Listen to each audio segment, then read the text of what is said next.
Dalan Zartman is a 20-year-old career veteran of fire and rescue operations. He is the founder of Rescue Methods, LLC, and he has been following this developing story with us tonight. And Dalan, we appreciate you coming on.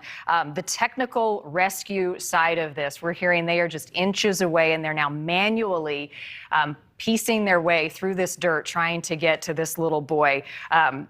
Talk to me about how delicate this last final stage is. Yeah, the election to create a horizontal pathway to the victim through earthen, or what we would call trench excavation and trench rescue-based applications, is really dangerous. It's one of the most high-risk applications you can make.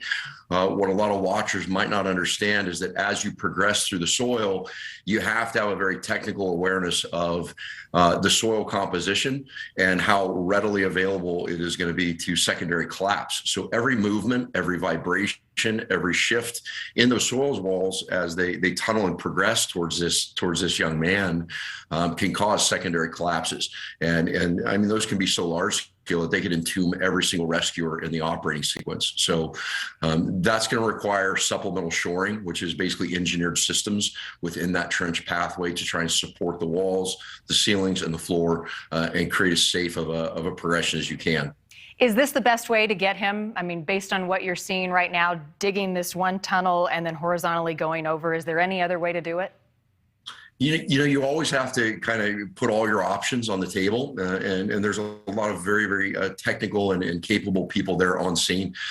You can see visibly from the diameter of the well, it's incredibly confining, would be a very, very challenging vertical rescue. So I'm sure they've conducted reasonable soil assessments, and, you know, based on the options that they have, you can see they brought a lot of resources in to help move earth, support the operation of an effective trenching sequence, and they seem to be progressing through it well. They haven't had any secondary shifts that we know of yet. So and our fingers are crossed for them. Yeah, they're worried about landslides. The other thing, Dalan, is they've sent some water, some food down. They don't know if he's been able to eat or drink, oxygen as well. I wondered, can they communicate with him? Can they talk to him? Can he hear his mom's voice?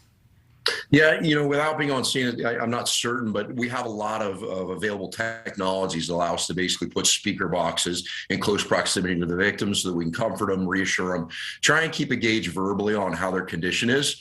You know, we can tell a lot by how a victim is doing, by how they respond to questions. And obviously the clock is ticking for this child. I mean, children react very well, you know, for a period of time to difficult circumstances physiologically, and then all of a sudden, their body stops responding or adapting to that. So there's definitely a window of time to get to him, make sure they sustain what he needs to, you know, stay warm, avoid hypothermia, stay hydrated.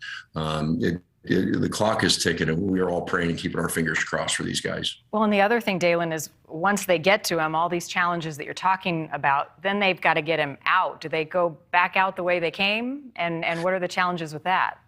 Yeah, based on the fact that they did not elect to do a vertical rescue to gain access to them, the assumption is that they're going to pull them out laterally, the same way that the rescuers predominantly came in. And if they've properly shored that avenue up and put the right engineering components in, that would most likely be his safest way out of that area. Based on what you're seeing right now, and I know it's difficult not being there, but given that they're so close, they're saying inches away, they are still hearing and seeing signs of life. How soon do you think they'll get to him and this will start to shift and they'll get him out? Yeah, I mean, it could be minutes. I don't know how much soil they're digging through, but a lot of people don't understand, you know, 1 cubic foot of soil can weigh 150 pounds. Soil is very, very dense, very heavy. So as they're working through that, it takes a lot of physical labor, and it takes a lot of, you know, assembly chain basically to relocate that soil as they're trying to move it away from the access point to the young man. How about the onlookers? There are so many people there. I mean, thousands of people that are standing nearby. Is that helpful? Does that hinder the work that they're trying to do?